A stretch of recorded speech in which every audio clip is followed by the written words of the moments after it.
खुलुमबाय लोगोफोर, गोजोन फुंबिलि बयनिसिमबो। नोंथांमोनखौ गोदान भिडिअ'आव आरो फिन खेबसेबाव बयखौबो बरायनाय बावहरग्रोनाय जाबाय। आं दिनै नोंथांमोननि सिगाङाव 12 एप्रिल 2025 मायथाइ एबा 29 चैत्र दान 1436 मायथाइ सनिबारनि सानसेनि फानजामुथिखौ फरायथिनो लादों। आसा खालामो नोंथांमोनहा भिडिअ'खौ नायना मोजां मोनगोन। गिबियावनो दङ मेष राशि। दिनै नोंथाङा मोजां रां आरजिगोन, नाथाय खरसा बांनाया नोंथांनि थाखाय रां दोनथुमनायखौ आरोबाव गोब्राब खालामगोन। दिनैनि साना रंजानायनि थाखाय जोबोद मोजां, बेनिखायनो नोंथांनि मोजां मोनसिननाय जिनिसफोर आरो हाबाफारिफोरखौ रंजा। दिनै नोंथाङा नोंथांनि अननायनि बदलै अननाय मोनगोन। मावख'नि गासैबो नोंथांनि फारसे थांगासिनो थानायखौ नुनो मोनो। आथिखालाव दावबायनाय, रंजानाय आरो सुबुंफोरजों समाजारि सोमोन्दो थागोन।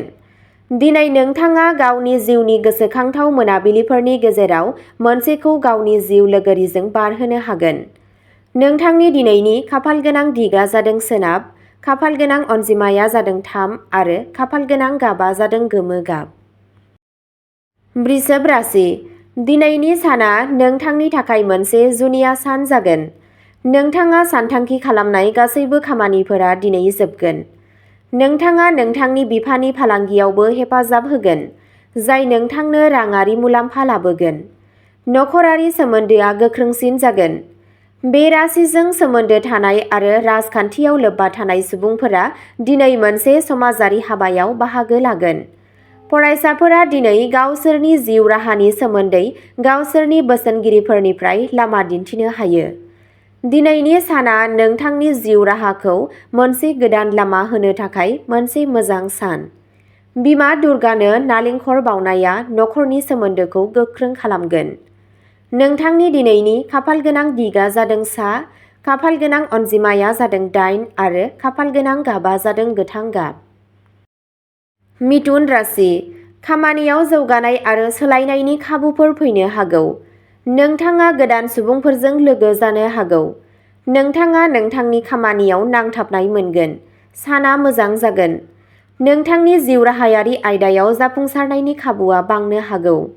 दिनै नोंथाङा आबुं थुलुंगा आरो बावसोमनायजों खामानि मावनांगौ। दिनै नोंथाङा माबा मोनसे मोजां खौरां मोननो हागौ। माबा मोनसे गोनांथार खामानिनि थाखाय नोंथाङा दावबायनोबो गोनां जानो हागौ।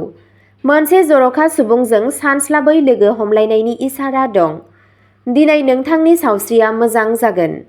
नोंथांनि दिनैनि खाफालगोनां दिगा जादों सा, खाफालगोनां अनजिमाया जादों 6 आरो खाफालगोनां गाबा जादों गलाब गाब। कर्क राशि। मिजिं गोनां जा आरो गोजोंसिन बिथिंखौ नाय। नोंथांनि फोथायनाय आरो मिजिंआ नोंथांनि लुबैनायफोर आरो हास्थायनायफोरनि थाखाय गोदान दरखं बेखेवगोन। अनुमान खालामनाया खहा गोनां जानो हागौ, बेनिखायनो जायखिजाया रोखोमनि रां थिसननाय समाव आबुं सांग्रां जा। नोंथाङा मिन्थिनाय सोरबा सासेया राङारि आयदाफोरखौ जोबोद गोथौवै लागोन आरो न'आव एसे नारसिननाय जागोन। नोंथांनि अनजालुनि दिदोमथि गैयै मुडआ नोंथांखौ जेंनायाव खोख्लैनो हागौ। जायखिजाया बेसेनगोसा खामानि एबा सानथांखिफोराव नांथाबनायनि सिगां मोजाङै सान। नोंथांनि दिनैनि खाफालगोनां दिगा जादों सानजा, खाफालगोनां अनजिमाया जादों 5 आरो खाफालगोनां गाबा जादों फान्थाव गाब। सिंह राशि। दिनैनि साना नोंथांनि थाखाय मोजां जागोन। दिनै नोंथाङा नोंथांनि आखुआव एसे सोलायनांगौ।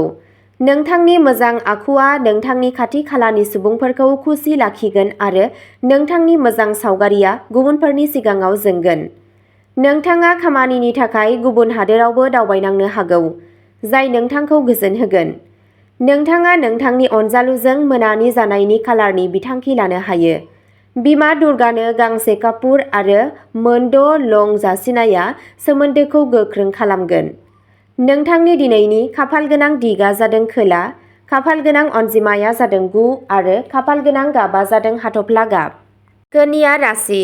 खामानि मावथायाव गोब्राब नाजानाया बांसिन जागोन।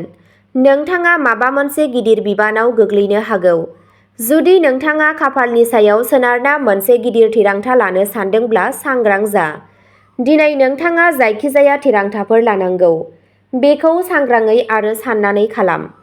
दिनै नोंथाङा नोंथांनि बिबुंथिनि सायाव सामलायनायखौ लाखिनांगौ। नोंथांनि सावस्रियाव जौगानाय गाहाय जानो हागौ। नोंथाङाबो जेंनायाव गोग्लैनो हागौ।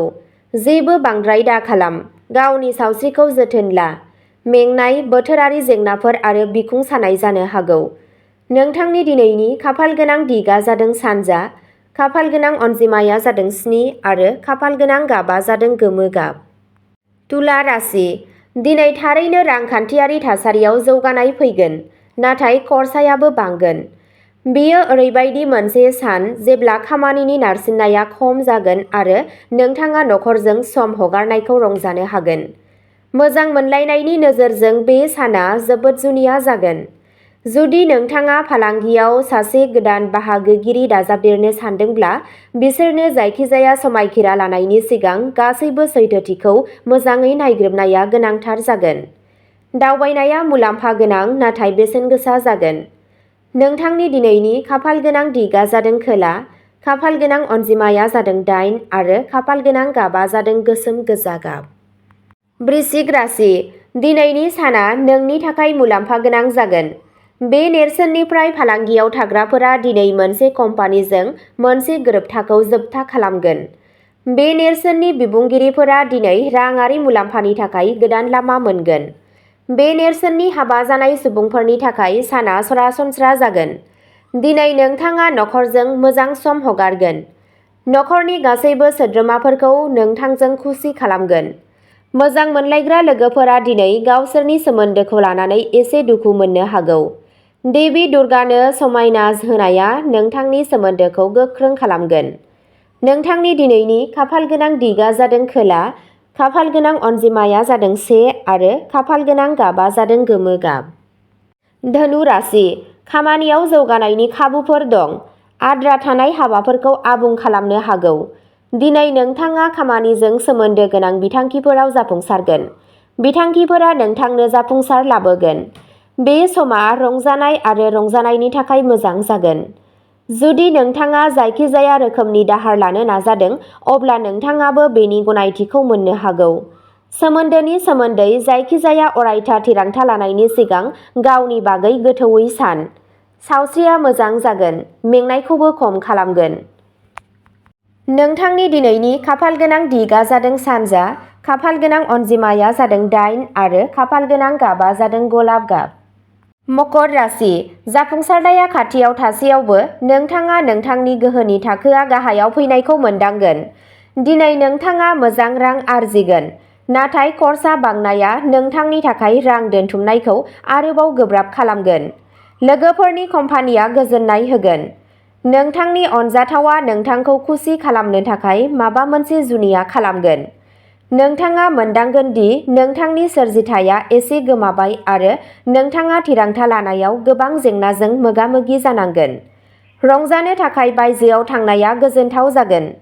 जुलियारि सुखुनि नोजोरजों दिनै नोंथाङा मोनसे रुजुजायै अनथोब मोननो हागौ।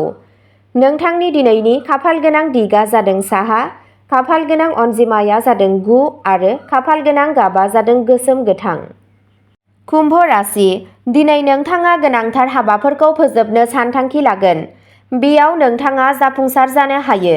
जुदि नोंथाङा MBA फरायगासिनो दं, अब्ला दिनै मोनसे मावथांखियाव नोंथांखौ बाख्नायनाय जागोन। जुदि नोंथाङा नोंथांनि खाथि-खालानि लोगोफोर आरो सुबुंफोरजों उदार, अब्ला सानस्लाबै राङारि मुलाम्फानि खाबु दं।